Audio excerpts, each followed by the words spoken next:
Sim, boa noite, boa noite, boa noite todo mundo.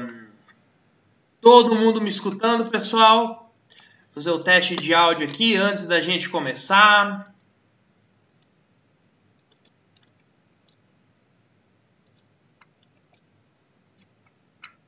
YouTube tá ouvindo, Pri tá ouvindo aí no Facebook, como que tá?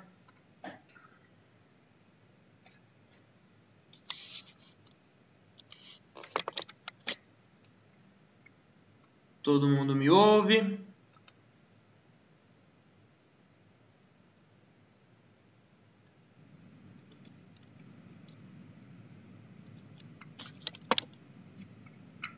Opa, beleza, beleza.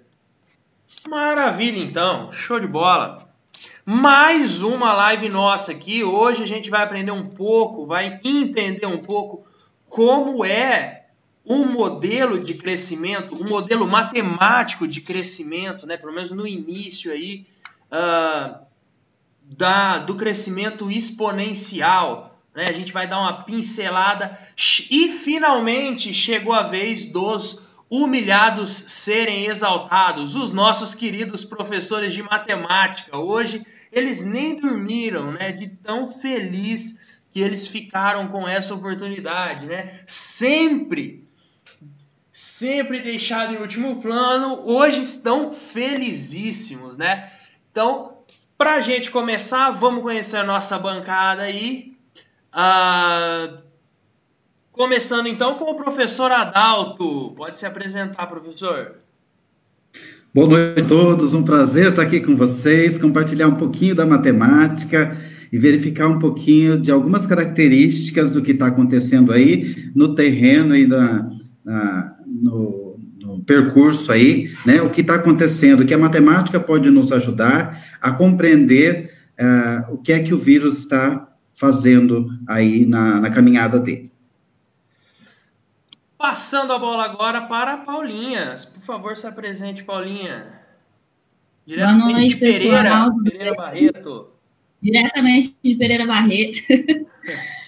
Finalmente, né, Maurício? Os humilhados estão sendo exaltados. Finalmente. Aquela função exponencial que você achou que você nunca ia usar na vida, vamos usar agora. Então, Paulinha é nossa professora de matemática. E a prata da casa, já que está aqui em quase todas, a nossa Priscila. Pode se apresentar aí para quem ainda não te conhece. Boa noite, gente. Tudo bem? Estou aqui de novo. A gente vai falar de vírus, então a biologia está aqui de novo. Hoje, dando uma pincelada em como a gente se mantém saudável. Beleza? Vamos aí, vamos aí. É isso aí, a Priscila também está aproveitando esses holofotes aí dos últimos dias. E, como sempre, no meu canto inferior direito, o nosso tradutor, nosso querido William também com a gente aqui hoje.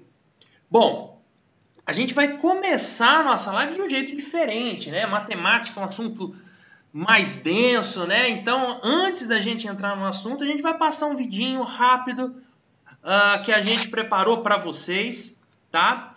E depois o Adalto vai fazer o comentário para a gente iniciar a nossa live, ok? Para depois sim a gente começar com a matemática pura e aplicada, beleza? Então, vamos que vamos.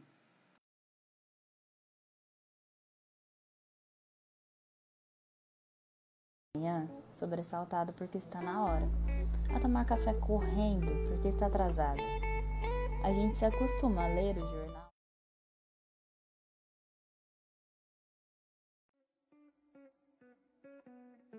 A gente se acostuma a acordar de manhã sobressaltado porque está na hora. A tomar café correndo porque está atrasado. A gente se acostuma a ler o jornal no ônibus porque não pode perder tempo na viagem. A comer sanduíche porque não tem tempo para almoçar. A gente se acostuma a andar nas ruas e ver cartazes, a abrir a revista e ver anúncios, a ligar a televisão e assistir comerciais. A gente se acostuma a lutar para ganhar dinheiro, a ganhar menos do que precisa e a pagar mais do que as coisas valem. A gente se acostuma a morar em apartamentos de fundos e a não ter outra vista que não a das janelas ao redor. A gente se acostuma a não abrir de todo as cortinas e, à medida que se acostuma, esquece o sol, o ar, a amplidão.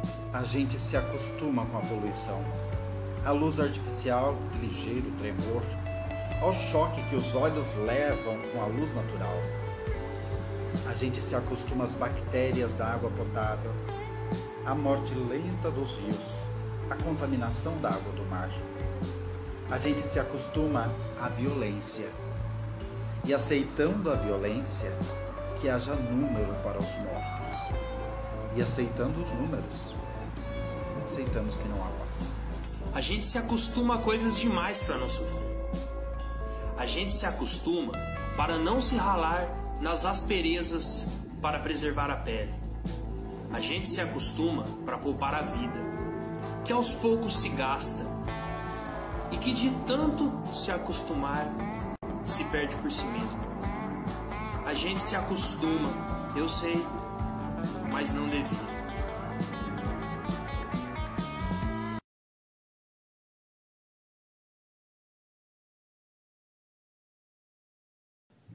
Estou aqui já. Pois bem, olha aí. Vou passar então agora a palavra para o professor Adalto, que vai fazer algumas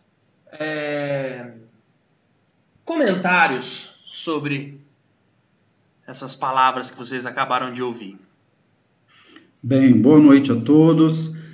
Decidi trazer Marina Colasanti para a gente poder pensar um pouquinho, né? De tempos em tempos, alguns estão dizendo que alguma coisa acontece sobre a Terra para nos chamar a atenção, né? Para dizer para a gente que é momento de parar com o homem-máquina e começar a pensar como poeta.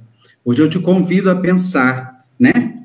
Nós se acostumamos a muitas coisas, né? Agora nós estamos nesse isolamento domiciliar tentando nos acostumar a estarmos sozinhos com a nossa família, né? Eu espero que daqui a um tempo a gente conclua e comece a dar valor, né? E que a gente possa não se acostumar com coisas que são tão importantes para nós e que a gente nunca percebia, como o abraço, o olhar dentro da sala de aula, o olhar para o outro, o abraçar, que para nós brasileiros é tão importante, e nesse momento nós não podemos fazer isso, né? Que realmente haja uma intenção maior do Criador nesse momento, para que a gente possa se voltar, né? E não se acostumar tão bem com tantas coisas, que possamos dar valor para as pequenas coisas da nossa vida, né? Acredito que após esses episódios, desses dias, todos nós sairemos diferente para melhor. Bem, vamos então à matemática, Maurício. Vamos que vamos, tô ávido para aprender alguma coisa. Bem, eu escolhi para iniciar a conversa com vocês uma história de Júlio César de Mello e Souza, um famoso professor de matemática brasileiro, intitulado Malbataan. Ele tem várias histórias que ele mescla coisas árabes com o ensino da matemática. E nós vamos utilizar uma dessas histórias para que a gente possa compreender melhor o que é um crescimento exponencial. Então, nós vamos utilizar uma ferramenta de contextualização dada numa história, para que você possa compreender na sua casa o que é que as pessoas querem dizer quando elas dizem que o crescimento está exponencial. Bem, senta que lá vem a história.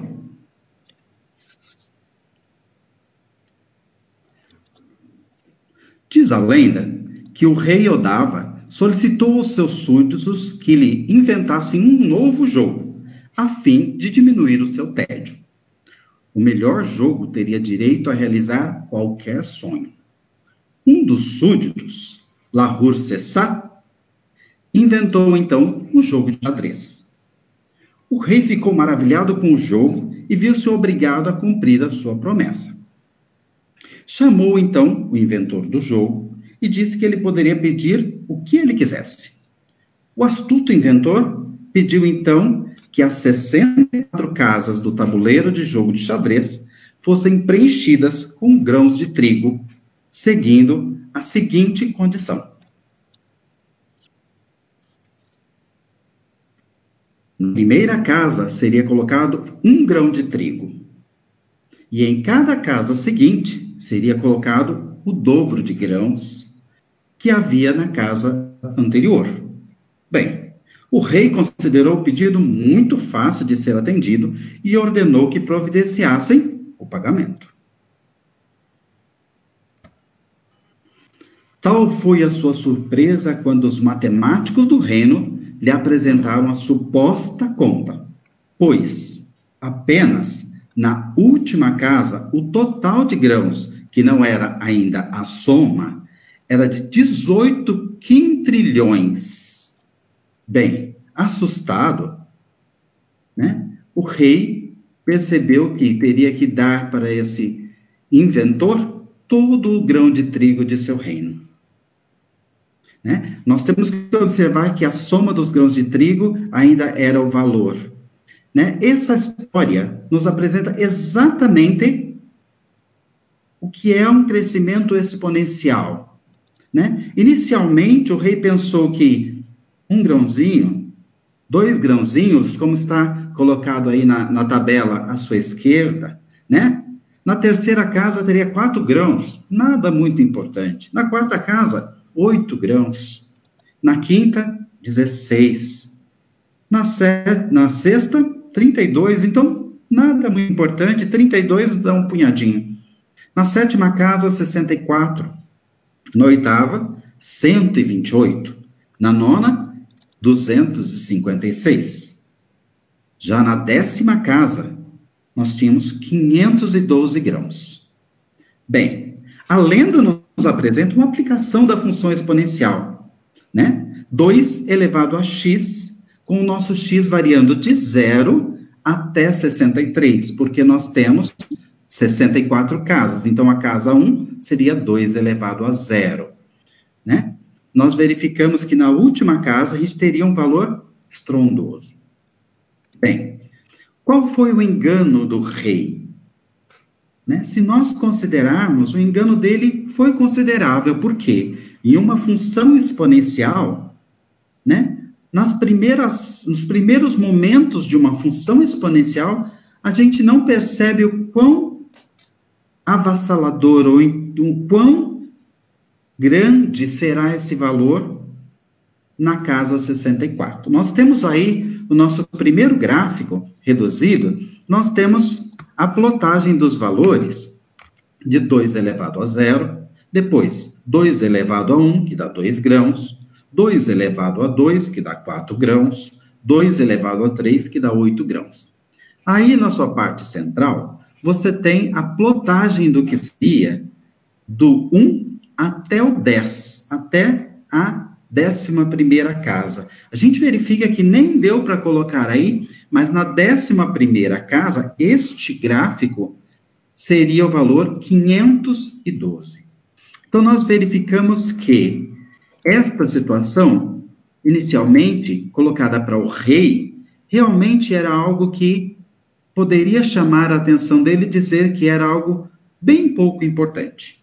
Bem, é importante ressaltar, e a Paula vai dizer para a gente, que a função exponencial pode ser modelada por uma progressão geométrica também. Bem, nesse momento, eu passo a atenção para a professora Paula, que vai explicar melhor para a gente, dentro de um modelo mais a nossa realidade. Grande abraço.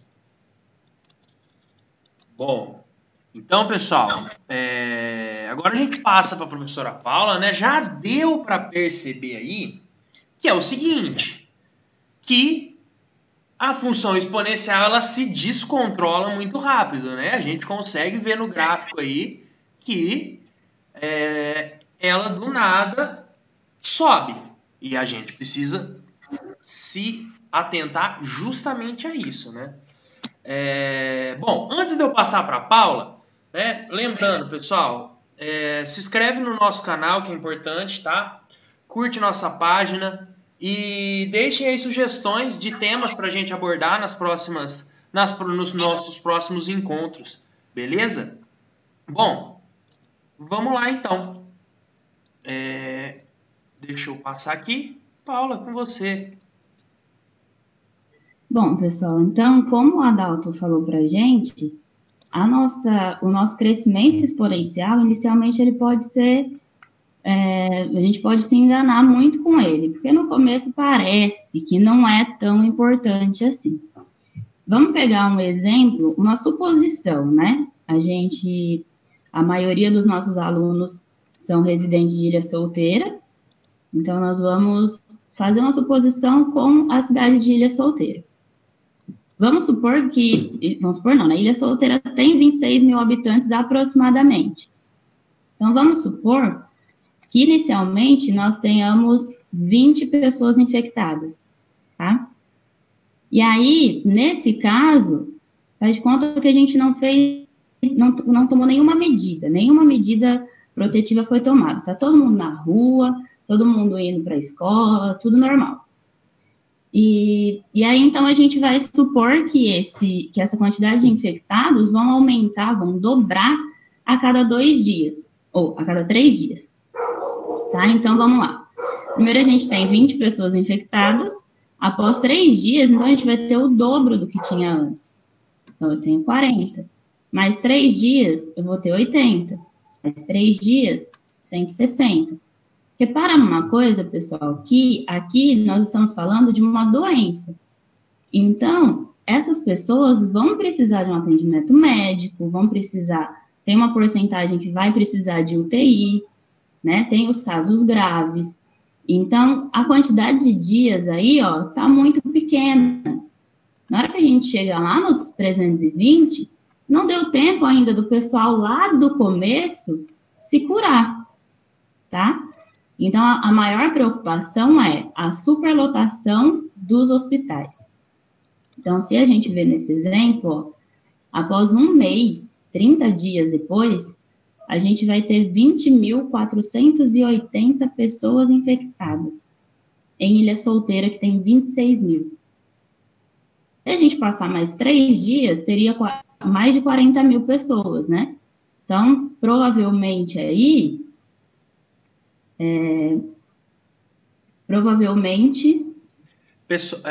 Paula, peraí. Travou aqui.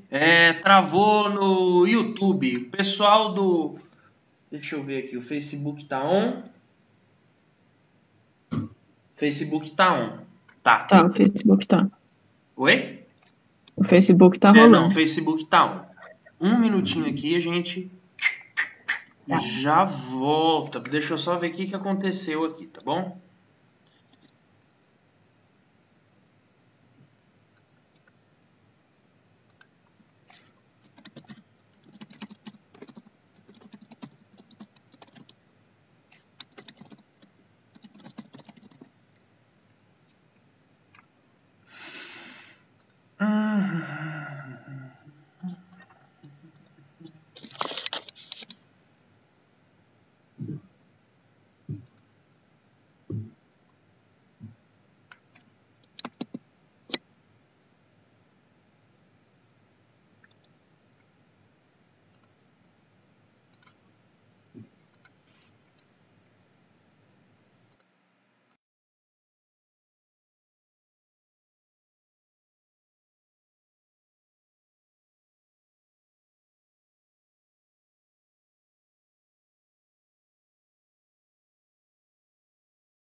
voltamos apenas no Facebook, tá? Então, aconteceu uma falha técnica normal, né? A gente está de casa aqui, então a gente continua só pelo Facebook, beleza? Como diz o ditado, né? Quem tem um não tem nenhum. Graças a Deus a gente estava em 2 plataformas, olha só que beleza. Imagina ficar sem essa live, tá louco.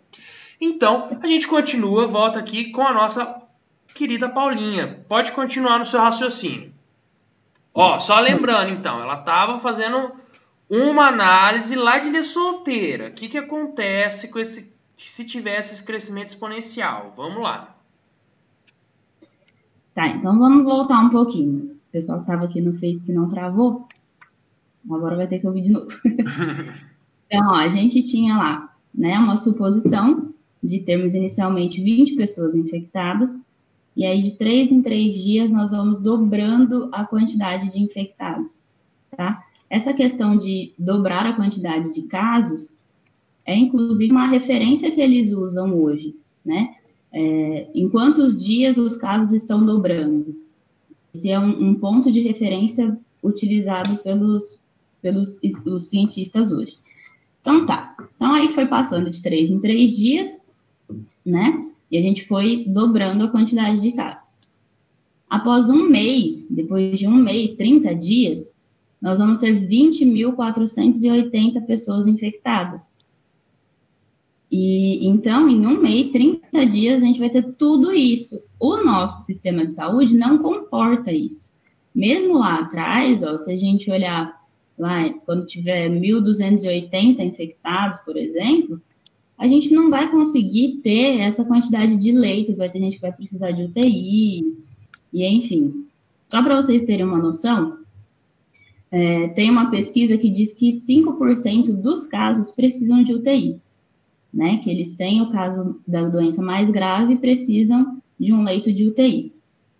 Se ao final desses 30 dias a gente chegar na quantidade de infectados de 20.480, 5% disso seria 1.024. Já imaginou, em Ilha Solteira, a gente precisar de 1.024 leitos de UTI em um mês? Em um mês é muito pouco. Pouquíssimo tempo. Não deu tempo das pessoas que já se infectaram lá no início se curarem. Tá? Mas calma, que isso é um caso hipotético, se não tivesse sido tomado nenhuma providência. Ali embaixo, ó, a gente vê a linha do tempo. Então, nessa linha do tempo, cada pedacinho desse daí são 3 dias, tá vendo? Inicialmente a gente tem 20 infectados, após 3 dias 40 e assim por diante, até infectar praticamente a cidade inteira, tá? Provavelmente no 31º dia já teria os 26 mil infectados, porque dobrando a cada 3 dias, 3 dias depois seria 40 mil, mais de 40 mil, e aí já teria passado e muito da quantidade de habitantes que tem Ilha Solteira, né?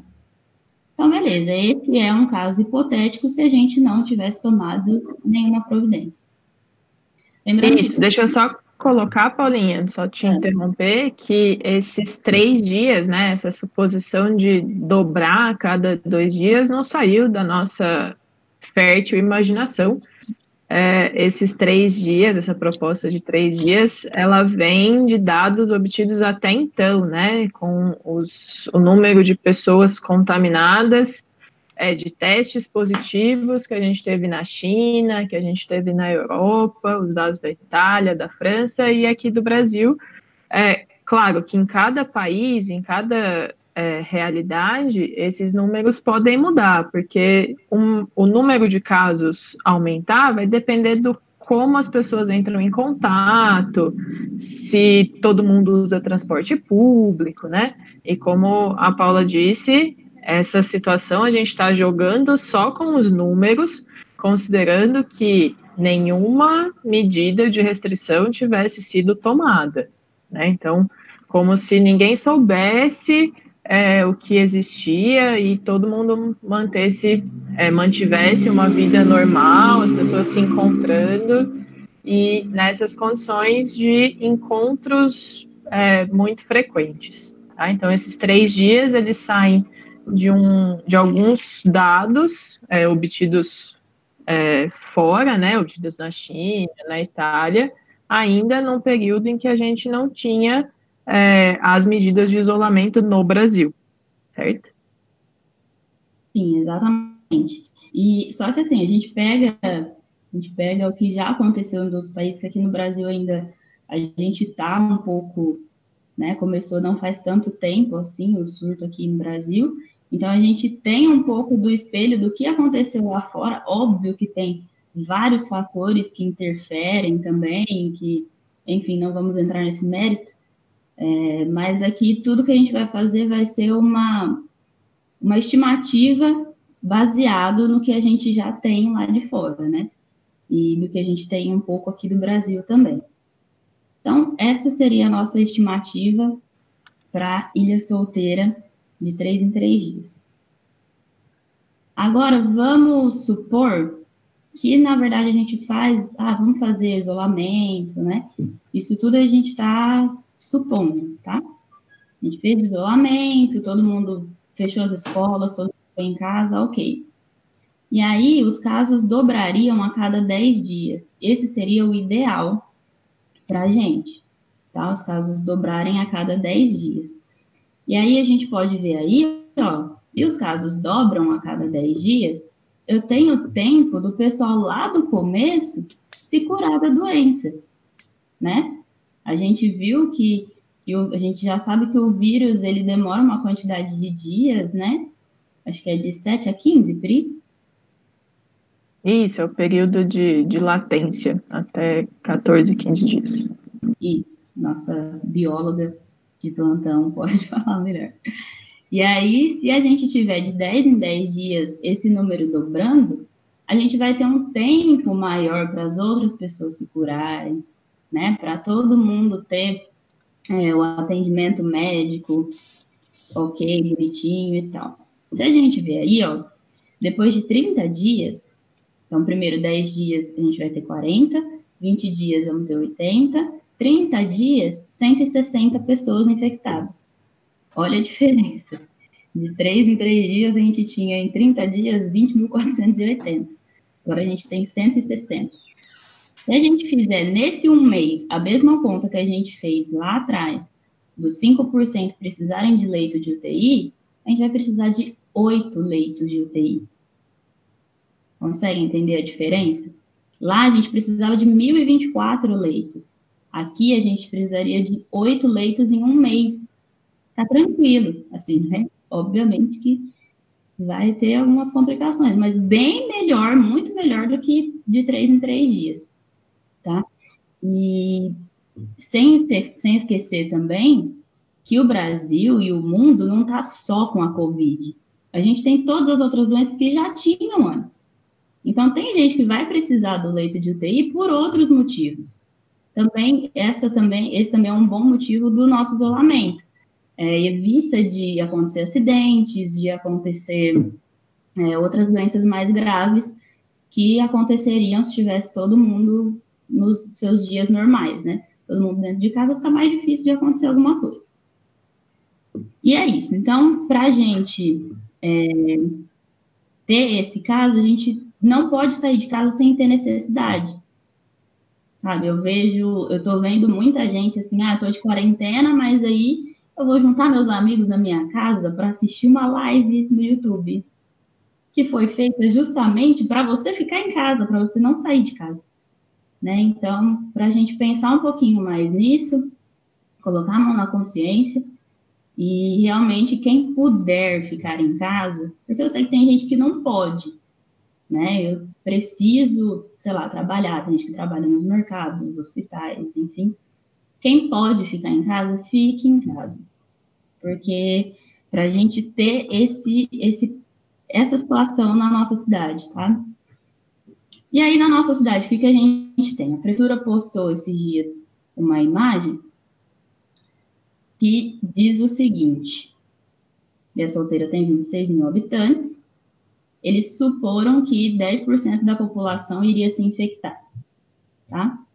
Lá nos nossos dois exemplos, 10% da população se infectar de 3 em 3 dias, demorariam 24 dias. Então, vamos lá, primeiro de 3 em 3 dias.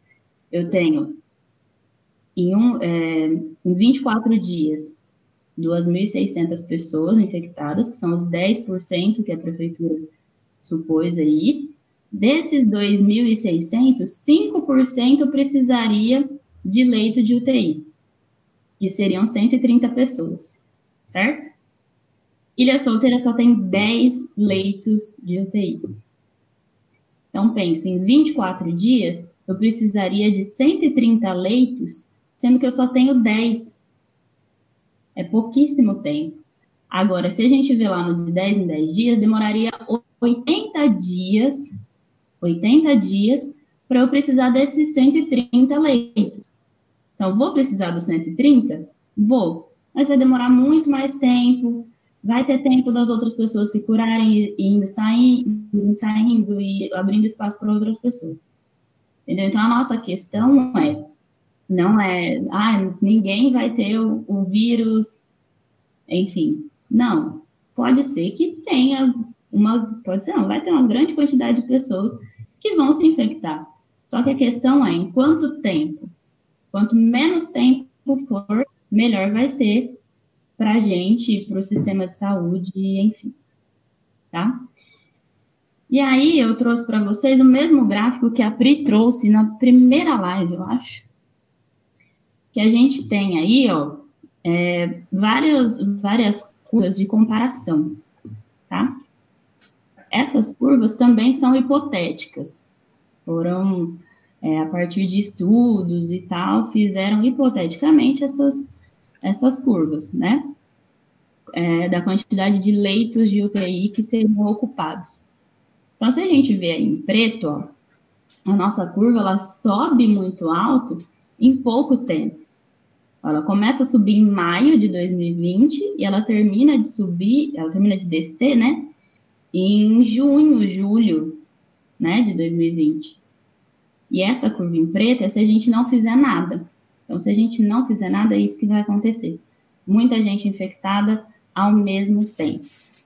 E aí a gente tem a diferença das outras, né? O isolamento de cada caso, de pessoas que têm o caso confirmado, isolamento de casos suspeitos e a quarentena familiar, a diferença de isolamento e quarentena. Isolamento, a pessoa que está em isolamento vai ficar isolada mesmo, da família, de todo mundo, isolada. A quarentena não, a gente ainda convive com as pessoas dentro de casa, e enfim. Tá? Então, teria a quarentena familiar das pessoas que convivem com quem tiver com o caso, e o isolamento de quem tiver o caso. Suspensão de atividades em escolas e universidades, e aí o comércio funcionaria normal, né, que é esse verdinho claro.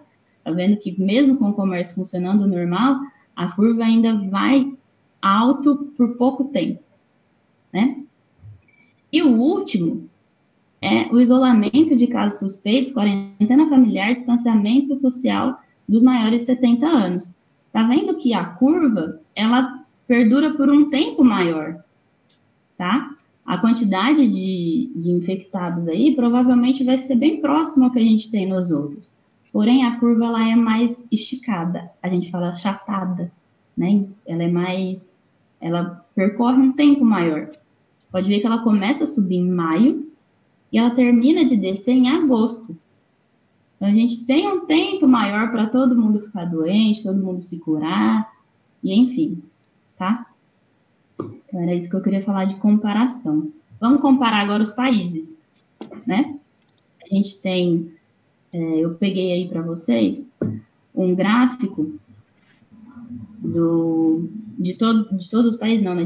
Escolhi alguns países para a gente discutir. Estados Unidos, ali coladinho na Alemanha tem a Itália, tá? Tem duas retinhas aí, ó. Uma é a Itália, a outra é a Alemanha. A China, o Brasil e a Coreia do Sul. Vocês vão entender por que eu escolhi cada um deles.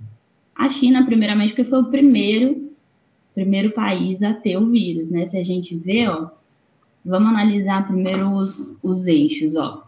A gente tem o eixo X, que esse eixo é dos números de casos a partir do 100º caso confirmado. Então, confirmou o centésimo, começa o nosso gráfico, tá? O eixo Y é a quantidade de casos. Mas vocês estão vendo que a escala é diferente? Tá vendo, ó?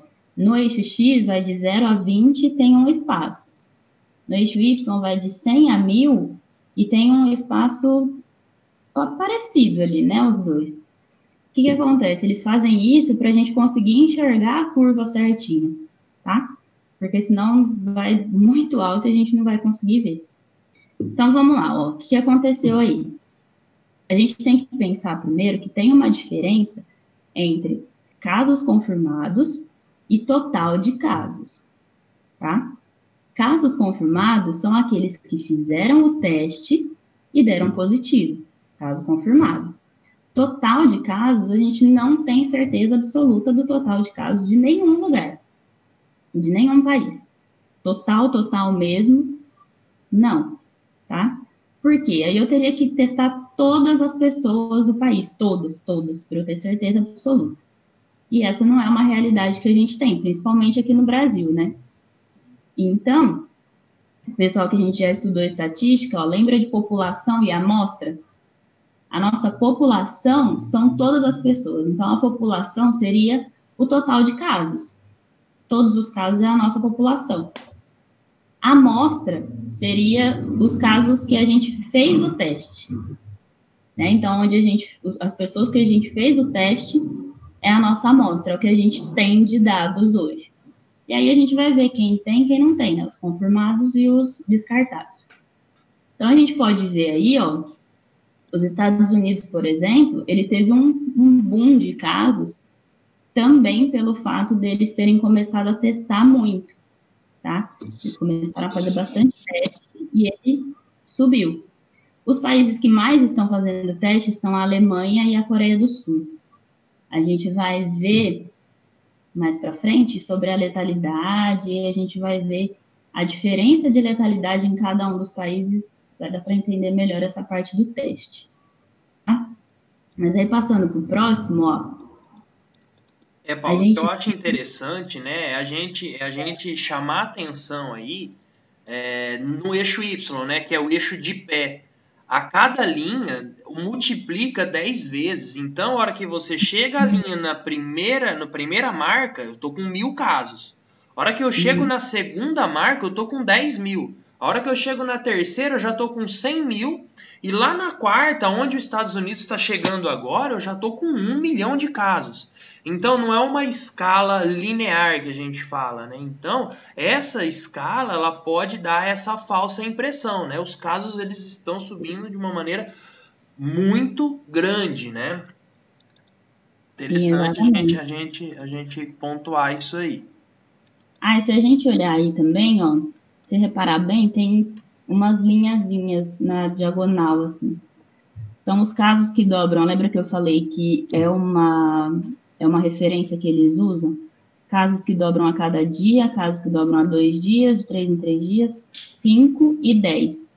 Então, se você olhar, o Brasil, ele está ali nos casos que dobram a cada 5 dias. A nossa intenção é chegar nos 10 dias, que é o que está na China e na Coreia do Sul. Tá? Então, aí a gente tem uma ideia de quantos dias estão demorando para a quantidade de casos dobrarem. E aí, se a gente olhar só no do Brasil, dá para ver melhor ainda ó, as linhas na diagonal. E aí, a gente tem aí o Brasil hoje, aqui no cantinho, no canto, não sei se é esquerdo, direito. A gente tem aí, ó, 14 de abril, que foi hoje, que eu tirei esse gráfico hoje. No dia 14 de abril, a gente tem 23.430 casos confirmados no Brasil. Tá? A gente começou lá no dia 15 de março, foi o nosso dia 0. Beleza? Então, essa é a quantidade de casos confirmados. Lembra que é diferente da quantidade de casos total. É uma parte só, tá? Vamos para a taxa de letalidade. O que é taxa de letalidade? Taxa de letalidade é o que a gente usa para saber quantos por cento das pessoas que têm o vírus estão morrendo. né? Quantos por cento dos infectados estão morrendo?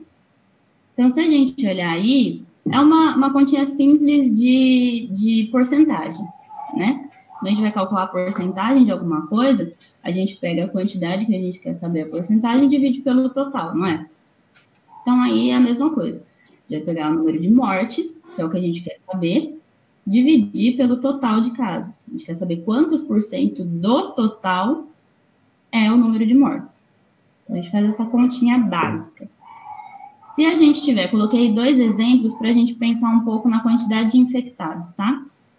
Vamos supor que eu peguei uma amostra, fiz os testes e eu tenho 5.000 infectados. Desses 5.000, 500 vão a óbito, né? Então, se eu fizer a nossa continha ali, 500 mortes dividido por 5.000 pessoas infectadas, vai dar 0,1, que é 10%. Né? Multiplico por 100 ali, 10%. Cara, 10% dos infectados estão morrendo. Essa letalidade é alta. 10% dos infectados estão morrendo. É muito alto, né? Só que se a gente for pensar, se eu pegar esses mesmos 500 mortos, essas 500 mortes que eu tive, e aí, na realidade, eu falo, não, eu não tenho 5.000 infectados, eu abri mais minha quantidade de testes, fiz mais testes com mais pessoas, e na verdade eu tenho 17.000 infectados. 17.000 infectados e continuo com os 500 mortos. Então, ó, o que aconteceu aí? A quantidade de mortos continuou a mesma, o que aumentou foi a quantidade de infectados. Então, quando eu tenho uma quantidade maior de infectados, fiz mais testes, descobri que tem mais gente infectada, que são aí os assintomáticos, ou até pessoas sintomáticas que não estão fazendo testes. Por quê? Só estão fazendo teste quando você está muito mal, vai para o hospital e aí vão ver se você tem mesmo. Né? Eles só estão fazendo teste nesses casos. Então, a gente não está testando muita gente. Né? Tem os assintomáticos, tem os que têm sintomas, mas é mais leve. Então, vamos supor que eu aumentei a quantidade de infectados, eu fiz mais testes, e olha o que acontece com a nossa taxa de letalidade. Ela passa de 10% para 2,9%, que é muito menor. Se eu chegar para você e falar assim, tem um vírus aí que ele mata 10% das pessoas que pegam ele. Nossa, dá um susto, né? Mas se eu falar, não, ele mata 2,9%. Olha a diferença. Tem uma diferença gritante, né? Então, a quantidade de casos confirmados é muito importante para a gente calcular a letalidade. É essencial, eu diria. E aí, se a gente vê, ó, no próximo slide, a gente sabe o que eu falei da quantidade de testes é justamente por isso. Olha a Itália.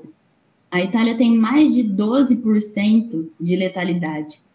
A Itália tem 12,83% de letalidade. O que significa isso? Que na Itália está matando mais gente que no Brasil, está matando uma maior porcentagem do que no Brasil. O vírus lá na Itália ele é mais forte do que nos Estados Unidos.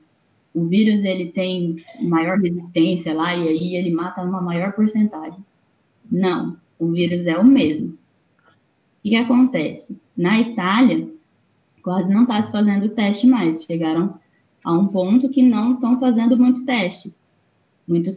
Então, a letalidade sobe mesmo. Porque eu diminuí a quantidade de infectados, só que as pessoas continuam morrendo com isso. Então, eu aumentei a quantidade de mortos e diminuí a quantidade de infectados. Então, a porcentagem vai aumentar, com certeza. Na verdade, você diminui a contabilização dos infectados, né? Não que tenha menos gente infectada. Você parou de contar quantas pessoas novas estão sendo infectadas. Isso, diminui a quantidade de casos confirmados, não de casos totais, né? Os casos totais continuam sendo o mesmo, mas se você vai testar menos pessoas, com certeza vou ter menos casos confirmados, né? E aí, olha nos Estados Unidos o que aconteceu. A gente tinha lá uma letalidade um pouco alta, com quase 8%, 7% alguma coisa, e de repente essa letalidade cai. O que acontece? Os Estados Unidos começou a fazer muito teste, né? Eles não estavam fazendo muitos testes, estava mais assim, deixo para lá. E aí eles acordaram e começaram a fazer mais testes, compraram bastante teste, foram fazendo. Tá vendo que a letalidade deles cai bastante. Por quê? Tem mais casos confirmados. Tá? Eles descobriram uma maior amostra. Né? Eles pegaram uma amostra maior e aí eu tenho mais casos confirmados. Os 2 países que eu falei que estão fazendo mais testes, a Alemanha e a Coreia do Sul. Olha qual é a letalidade deles. Não passa, chega a 2%, na Alemanha 2,37% hoje e na Coreia 2,10%. Mas está ali entre 1% e 2%, um pouquinho mais que 2%. Né? Então, essa letalidade lá, que eles fazem muito teste, está menor. O vírus é o mesmo, não é diferente o vírus de lá do vírus do Brasil, por exemplo. O Brasil está com 5,67%. Então, a gente ainda está fazendo pouco teste, tá? Por isso que a nossa letalidade nos gráficos aparece tão alta. Então, a letalidade mais ou menos do vírus, em qualquer um desses países, é em torno de 2%, 2 e pouquinho, por aí, né? Essa é a letalidade mais próxima da realidade que a gente tem. Então, vamos lá. Vamos para os dados de hoje. Hoje, 14/4/2020, olhei lá no site, a gente tinha 23.430 casos confirmados no Brasil. Não é a quantidade de casos totais, quantidade de casos confirmados. E 1.328 mortes, certo? Resultando aí na nossa letalidade de 5,67%. Beleza. Como a gente viu que os países que estão fazendo mais testes estão com uma letalidade próxima a 2%, vamos usar essa letalidade como a ideal para a gente, tá? Vamos supor que essa letalidade seja ideal. A gente vai fazer uma estimativa. Tá? Eu não estou dizendo que com certeza é 2% e é isso. Não, a gente está fazendo uma estimativa a partir dos exemplos que a gente tem hoje no mundo. Então, ó, regrinha de 3 simples. Se 2% for a letalidade, então a quantidade de mortos, 1.328, equivale a 2% do total de casos, né? Então, eu quero saber quantos casos eu tenho se eu tiver 100%. Quanto que vai ser o meu 100% de casos? Né? Regrinha de 3, multiplico cruzado. Então, 2 vezes x, 2x. 1.328 vezes 100, 132.800. Tá? Divido por 2, os dois lados. Então, provavelmente, eu tenho uma estimativa aí de casos totais de 66.400 casos. Essa é uma estimativa do que a gente deve ter no Brasil. No Brasil, hoje, 14 de abril de 2020. Tá? Então, assim, a gente olha os noticiários e a gente pensa que é uma coisa... é simples. No Brasil inteiro só tem 23.430 casos. Não é tanto assim, né? Mas, se a gente for ver os casos assintomáticos que não estão aparecendo, que não estão sendo testados, que estão dentro de casa sem a gente saber que tem o vírus, eu posso ter o vírus, você pode ter o vírus, e a gente não sabe, né? Porque eu posso ser assintomática. Eu tô fazendo minha quarentena bonitinho. Espero que vocês também estejam. E é isso, a gente fez uma estimativa, mais ou menos aí. Agora a gente vai ver como que a gente pode suportar tudo isso dentro de casa, né, Pri? Só informando aí, pessoal, que se alguém disser para você que o crescimento do vírus ele obedece a uma progressão geométrica, não está errado, porque a função exponencial pode ser modelada também por uma progressão geométrica. Então, caso alguém te diga isso, os dois casos estão corretos. Sim. Com você, Pri. Então, tá bom. Acho que a gente tinha essa intenção de trazer em números, né, algo palpável sobre o aumento do número de casos, porque que as medidas de restrição de circulação de pessoas estão sendo tomadas no mundo inteiro, porque que a suspensão de atividades não essenciais também tem sido tomada, tem sido praticada, né, para a gente justamente não ter esse crescimento tão acelerado, tão de forma exponencial, como a gente vê pelos números, tá?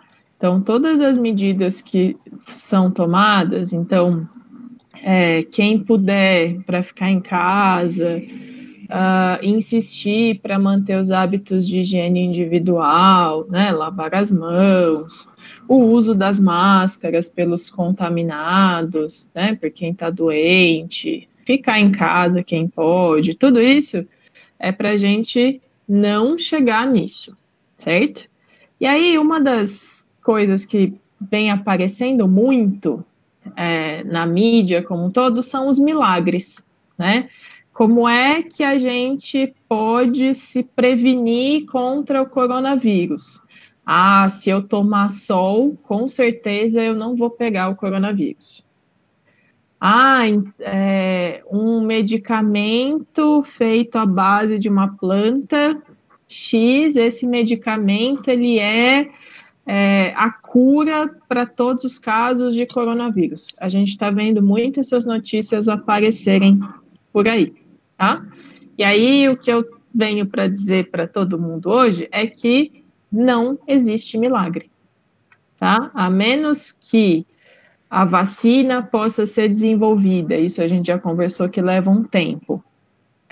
A menos que a maior parte das pessoas seja vacinada, a gente não tem como evitar que boa parte da população esteja suscetível a ser contaminado por esse vírus e por tantos outros, tá?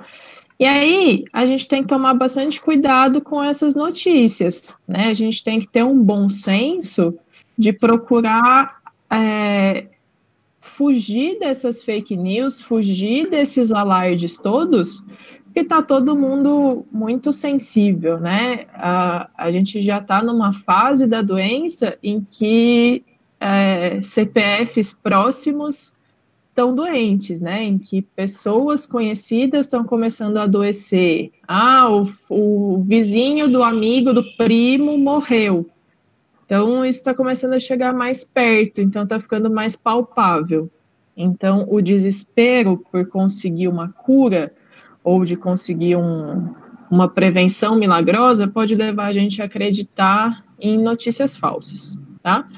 A gente precisa ter muito bom senso, né?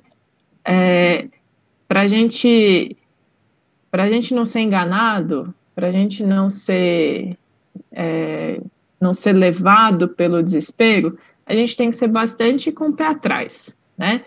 Então, o que a gente sabe, né? A única coisa que a gente pode falar que a gente sabe, que uma alimentação saudável é a única coisa que nos previne contra doenças em geral, tá? Então, manter uma boa alimentação, manter a hidratação, beber bastante água, fazer atividade física de maneira regular, tudo isso contribui para manter a nossa imunidade mais alta e, com isso, nos prevenir contra a Covid-19 e outras tantas doenças que podem nos acometer, né? A gripe, etc. Certo? Então, é o que eu coloquei aí no slide para vocês. Não passei ainda, Maurício. Que era que não existem alimentos milagrosos, tá? E aí, tudo que a gente sabe sobre a alimentação saudável, eu vou fazer referência a esse guia alimentar para a população brasileira, que é uma publicação do governo federal que leva em conta os hábitos alimentares do brasileiro, tá? Então, quem tiver interesse, Essa publicação está disponível nos sites do governo federal, no Ministério da Saúde, e é uma publicação que traz orientações de como ter uma alimentação saudável com os produtos que a gente tem aqui, tá? E esse guia, agora sim, pode passar, Maurício. Esse guia, ele leva em consideração que a nossa alimentação, ela é uma combinação de coisas. Aquilo que a gente falava antigamente sobre pirâmide alimentar, então, a gente deve consumir bastante carboidrato, uma quantidade menor de proteínas, algumas frutas, alguns legumes e uma porção pequena de açúcares, né? Que era aquela pirâmide alimentar que a gente estudava antigamente. Isso hoje já não é mais considerado ideal em termos de nutrição. Então, os cientistas têm considerado a necessidade de se avaliar qual é o alimento, qual é a origem desse alimento, que nutrientes eles trazem. Então, os açúcares de um alimento são açúcares diferentes. Quando você come um carboidrato, né, que é o açúcar de um arroz integral, por exemplo, é diferente de você comer o açúcar, que é o carboidrato, do arroz branco. Por que é diferente? Tem a ver com o tempo necessário para a digestão desse alimento, tem a ver com os nutrientes que esse alimento vai te fornecer. E os dois são arroz que estariam lá no seu prato junto com o feijão na hora do almoço. Tá? Então, a alimentação saudável, ela é uma combinação de coisas. O que a gente tem de conhecimento desde a época das nossas avós e bisavós? Que o melhor prato que você possa ter é o mais colorido possível. Né? E esse prato colorido, ele tem saladas, então ele tem legumes e verduras cruas, legumes e verduras cozidas, uma porção de arroz, uma porção de feijão e alguma carne, né? Alguma fonte de proteína animal, se for o caso, tá? Pode ser o ovo ou outra fonte de proteína, se a pessoa tiver outra prática alimentar, como o vegetariano, por exemplo, né? Então, esses alimentos, eles têm que ser combinados da forma que a gente sempre ouve falar, o quanto mais natural, melhor, né? E aí, agora a gente está numa época em que muitas famílias têm pessoas que tiveram que parar de trabalhar,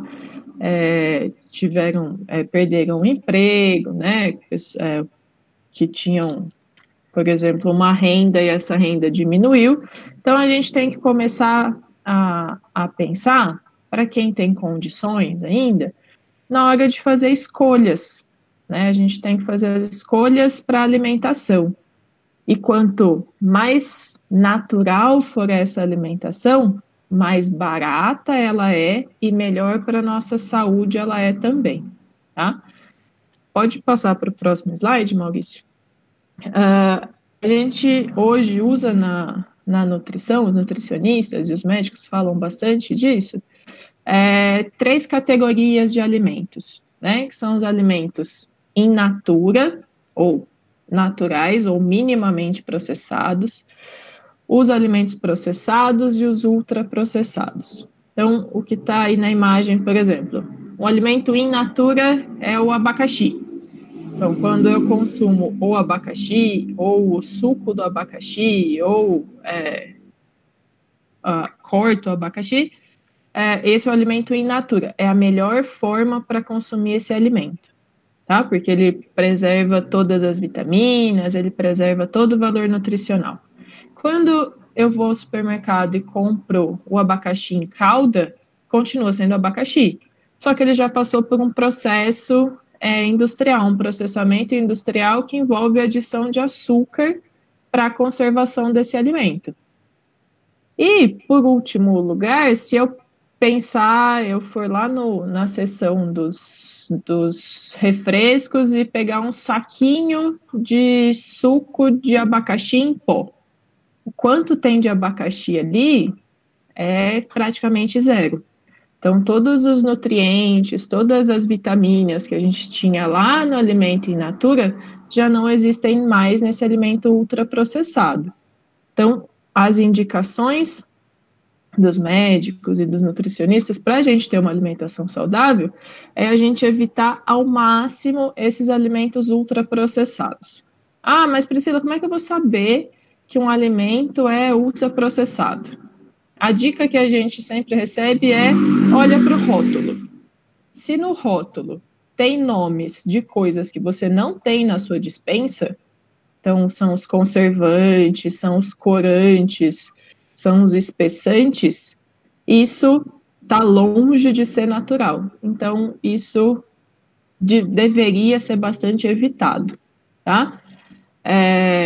E aí a gente tem essa, como resultado, né? A gente passou historicamente por um incentivo de consumo desses alimentos ultraprocessados, a gente se afastou do consumo dos alimentos in natura, como resultado disso, dessa pressão de propaganda, dessa pressão de indústria, dessa aceleração que a gente viveu até agora de tem que ser tudo rápido, o alimento eu tenho que comer para a fome passar rápido, isso levou o mundo a doenças crônicas como a obesidade, que é o que eu estou representando aí do lado dos alimentos. Né? Então, o mundo passou por um aumento de peso justamente por se afastar do consumo de alimentos naturais ou minimamente processados.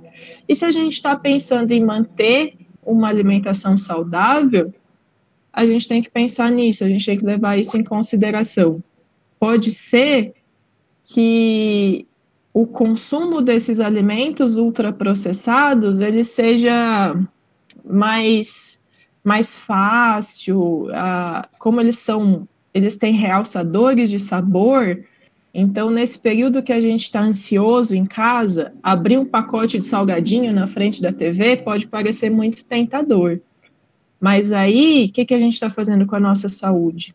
Quando a gente sair desse período de quarentena, como é que a gente vai estar? Né? E durante esse período, como é que está a nossa imunidade se a gente se rende todos os dias a essa tentação de consumir alguma coisa que é muito doce, que tem muito sabor, né? Que apela para as nossas sensações. Então, a gente precisa repensar, a gente tem a oportunidade agora de repensar a nossa alimentação para aquelas pessoas que fazem consumo exagerado desse tipo de alimento, tá? Então, o que a gente pode pensar? Pode passar, Maurício. Qual que é o ideal para a gente pensar nesse período de quarentena, nesse período de isolamento? A melhor estratégia que a gente tem para manter uma alimentação saudável, para nos manter saudáveis nesse período, é planejar tudo relacionado à nossa alimentação, tá? Então, ninguém está falando de fazer dieta, ninguém está falando que você tem que sair um fisiculturista desse período de isolamento. Não é isso. É manter-se com saúde, tá? Então, esse planejamento, ele começa quando a gente pensa no que comprar, né? Pensa na lista de compras, por exemplo, fazendo uma lista de compras. Então, quando a família precisa ir às compras, ter um papelzinho ou ter o celular anotado o que vai comprar, evita que se gaste à toa, evita que se caia em tentações, o preço disso aqui está mais barato hoje, né? Então, ter uma lista de compras daquilo que é necessário evita que se esqueça. Lembrando que o recomendado é que apenas uma pessoa da família vá às compras, né? Ou que se peça pelo delivery. Fiquei sabendo que Ilha Solteira agora tem essa opção de compras pela internet. Então, é algo possível, tá? E quando se pensa em escolher uma pessoa, é para não expor toda a família a uma possível contaminação. Claro que, se possível, essa pessoa deve ser saudável, não ter nenhuma outra doença, ser mais jovem, né? Por exemplo, os adolescentes, os nossos alunos jovens, irem até o mercado fazer a compra, levando a lista de compras que a mãe, por exemplo, fez, tá? Aí a gente também impede, né? A gente evita o desperdício se a gente consumir, se a gente privilegiar na hora da compra frutas, verduras e legumes da estação e que acabam durando mais. Então, esses da estação, normalmente, eles têm um preço menor, né? Então, balancear as duas coisas, né? Pensar em relação ao que tem menor preço e ao que vai durar mais, para que menos saídas tenham que ser feitas. Deixa eu só te interromper aí, que eu acho que aí já responde uma pergunta do chat, né? Falando que linkando nessa questão de esse momento, muitas pessoas estão perdendo a renda, né? Então, isso aí já responde uma das perguntas do chat, né? Você usa esses legumes, essas frutas da estação, que eles costumam ter um preço mais em conta, né? E aí tem que usar também um pouco a criatividade, né? Para fazer os preparos justamente com as frutas e legumes da estação, né? E acaba, se você for comparar com o ultraprocessado, acaba saindo até mais barato na grande maioria dos casos, né? Você consumir esse alimento in natura, né? Do que o processado ou ultraprocessado, porque esses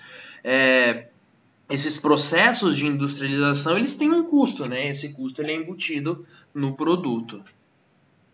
Isso, e ele rende mais, né? Os alimentos, quando a gente prepara o alimento em casa, ele rende muito mais tempo do que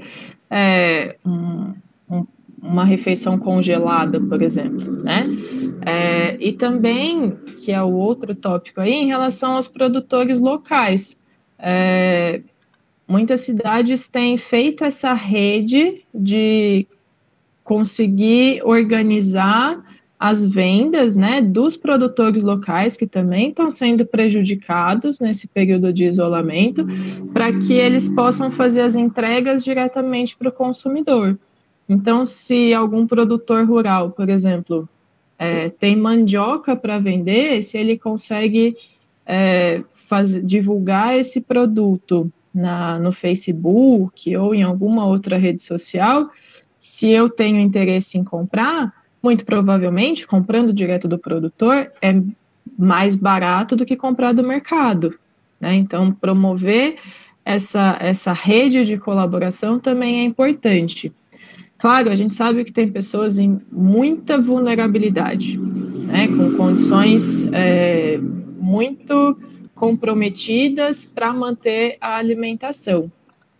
E aí, a necessidade de cobrar dos governantes, né, de buscar os direitos, por exemplo, para que consiga os benefícios, né? Então, consiga o benefício emergencial de R$600 do governo federal, que no caso das escolas estaduais do estado de São Paulo, que consiga a verba destinada pelo governo do estado também.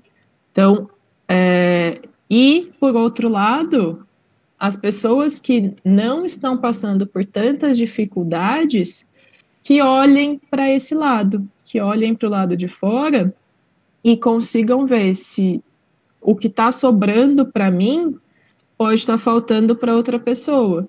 Então, essas redes de colaboração, então, as doações, nas organizações que são relacionadas a doações, a promover a alimentação, elas estão funcionando e elas precisam de ajuda também, né? Então, falando do nosso campus, os nossos alunos todos receberam um questionário para responder sobre a possibilidade, né, do interesse em receber uma cesta com alimentos para suas famílias.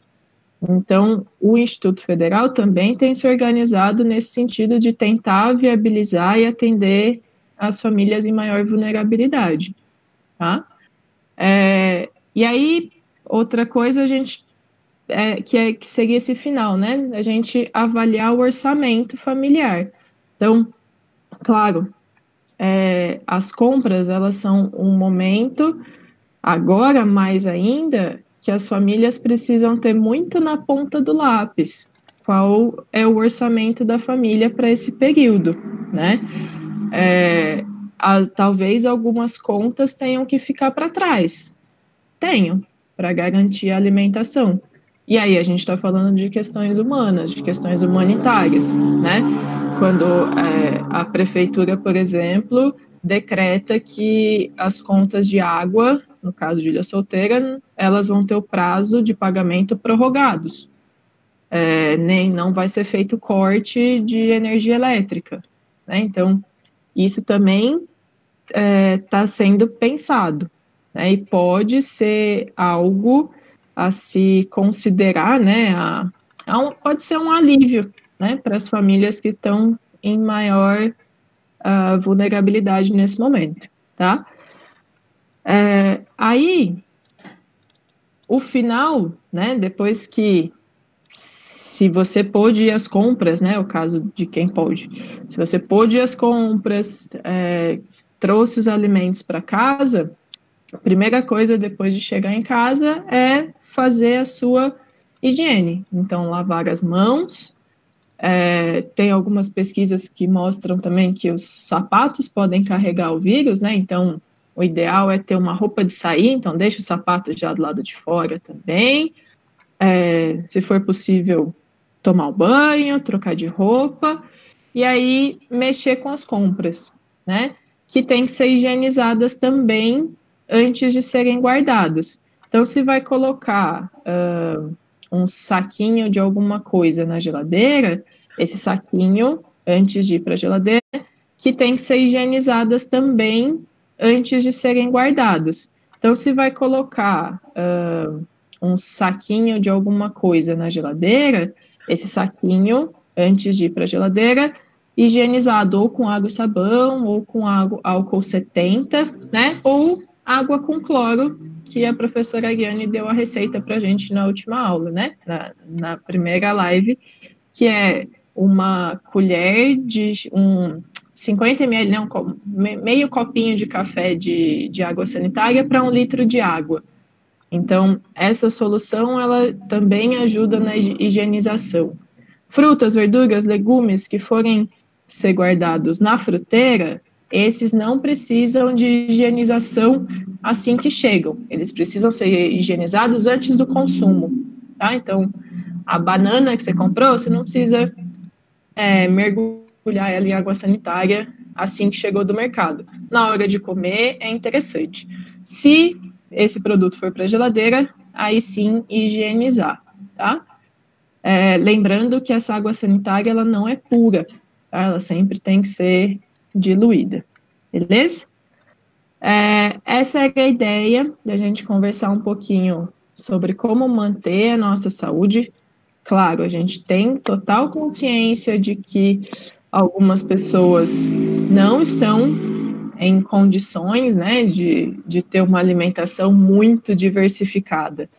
Mas, lembrando que, na medida do possível, uma alimentação mais saudável, então com legumes, com frutas, com verduras, ela normalmente é mais barata do que uma alimentação baseada em produtos industrializados. E pensando em saúde, ela é mais completa, ela é mais rica em nutrientes e pode garantir, no final das contas, uma manutenção da nossa imunidade para todo esse período, né? Tanto agora quanto depois, quando a gente sair de tudo isso.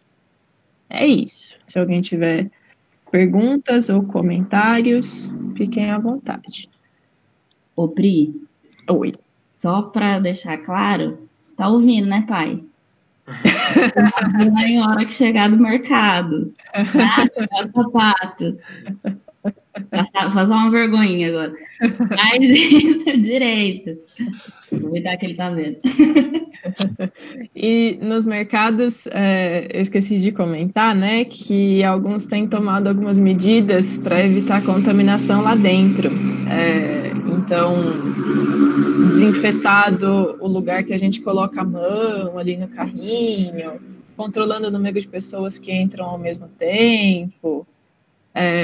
Alguns mercados estão disponibilizando EPI para os caixas, né? Então, a máscara ou uma placa de acrílico na frente do caixa, né? Paulinha, seu pai disse ali, ó, que você entregou ele. Eu falei dele que eu ia falar que ele vai no mercado direto. Tá indo muito no mercado, não é pra ir. Ficar em casa. Seu Paulo, faz a listinha. Vai uma vez por semana, no máximo.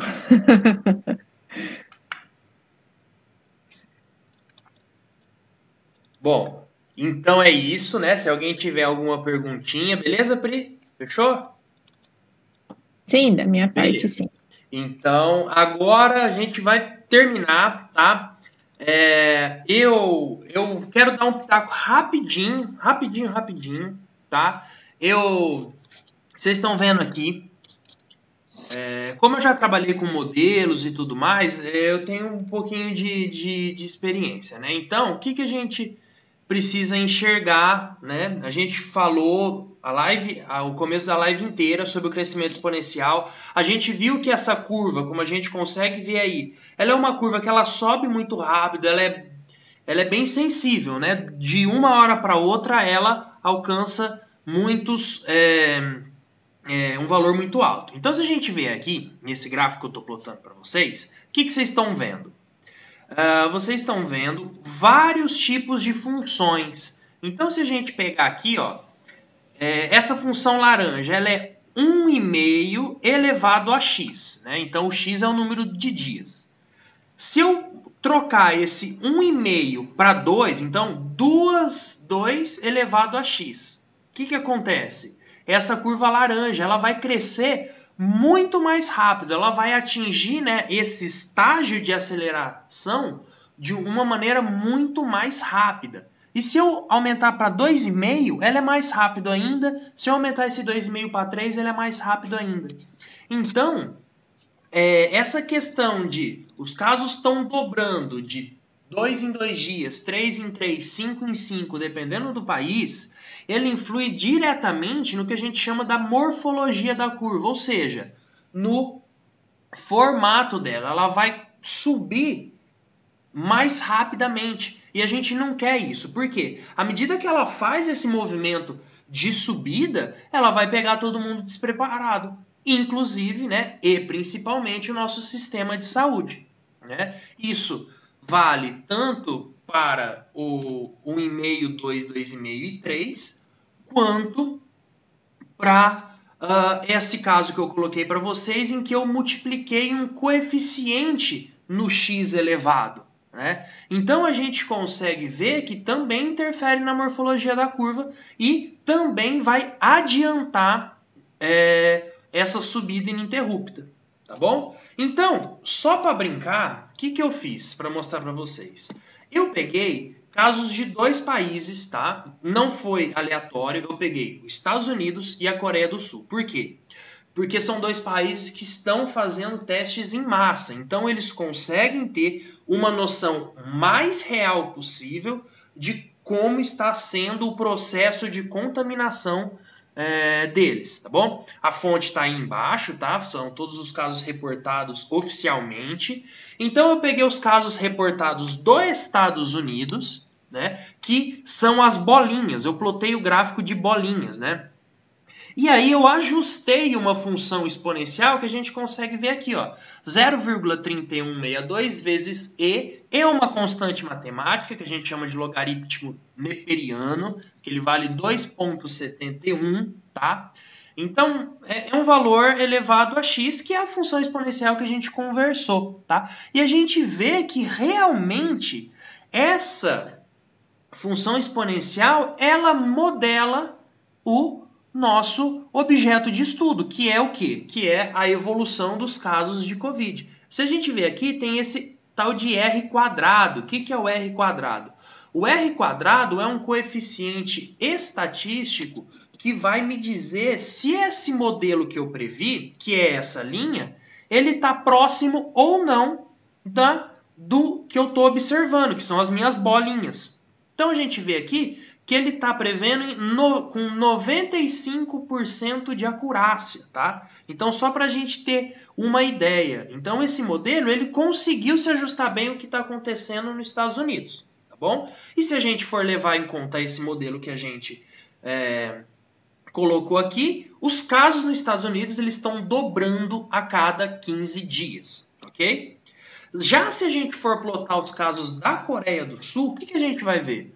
A gente vai ver que, num primeiro momento, se teve, né, esse formato, essa morfologia da curva exponencial, e depois ela deu uma caída, né? Mas por que deu uma caída? Porque a Coreia do Sul ela conseguiu agir muito bem no combate à transmissão do vírus. Então, por isso que ela achatou. Tá? Mas a gente percebeu aí que até no dia 50 ele seguiu um avanço exponencial. Então, se a gente cortar esse gráfico até o dia 50 e fazer a mesma análise, né, jogando o mesmo modelo, a gente consegue ver também que a gente conseguiu que esse modelo ele se encaixou na curva real, que são as bolinhas, em 95%, né, que é o nosso R quadrado, 0,95 que vocês estão vendo aí. E na Coreia do Sul, no começo, ele dobrava a cada 4 dias. Só que o que aconteceu? Quando chegou em 8 mil casos,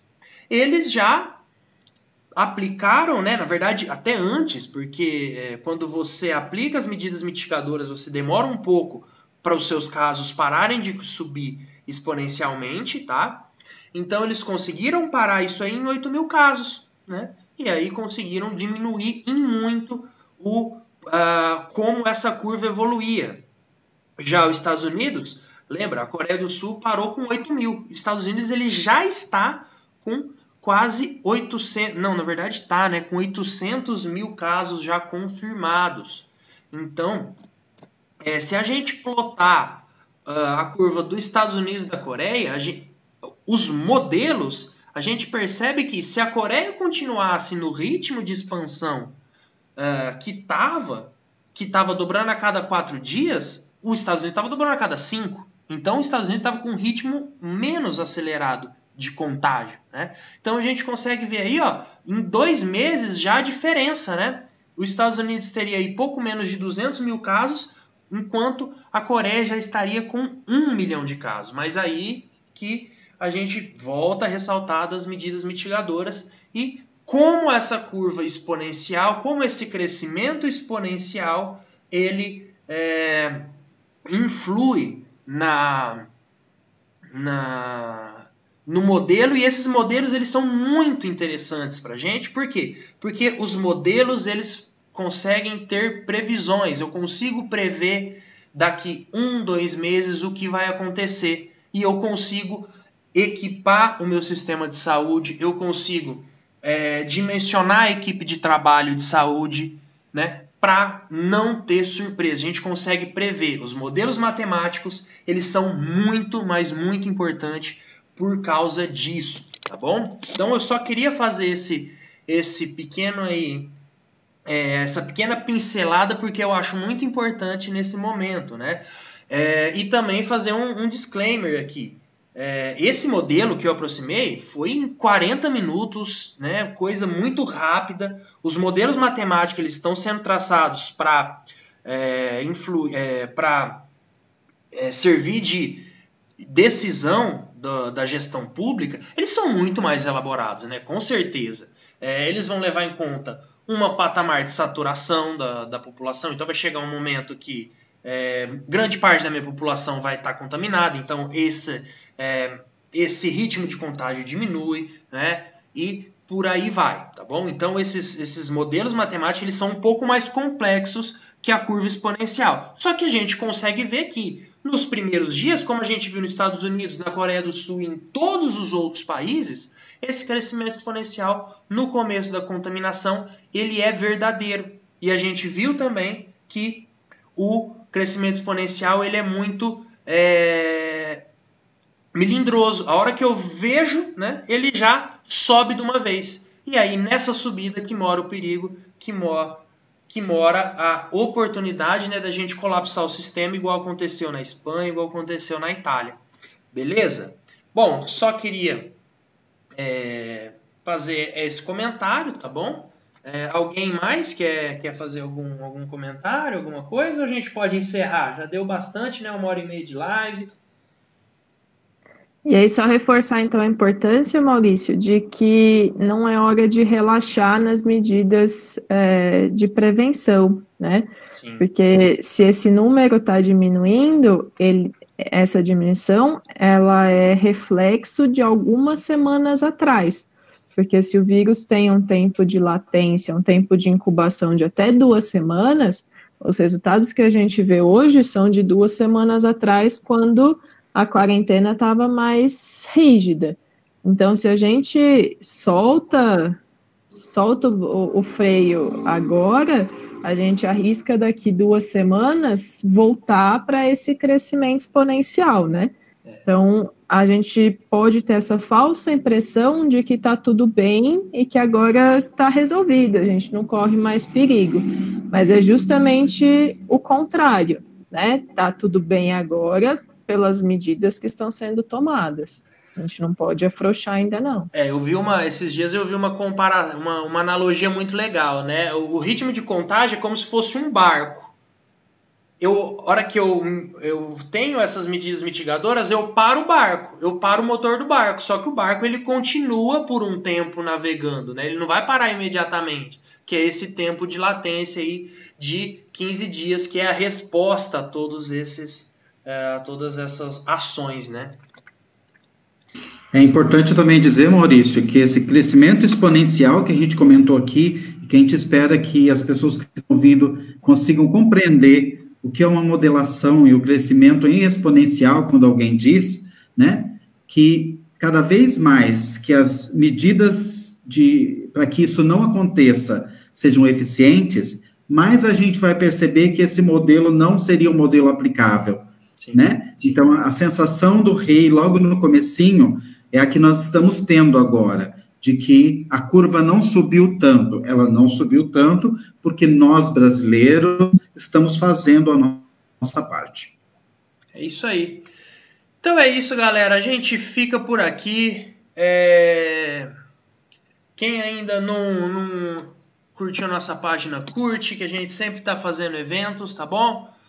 Queria agradecer a presença de todos. Muito obrigado e até a próxima, meus queridos. Tchau, tchau.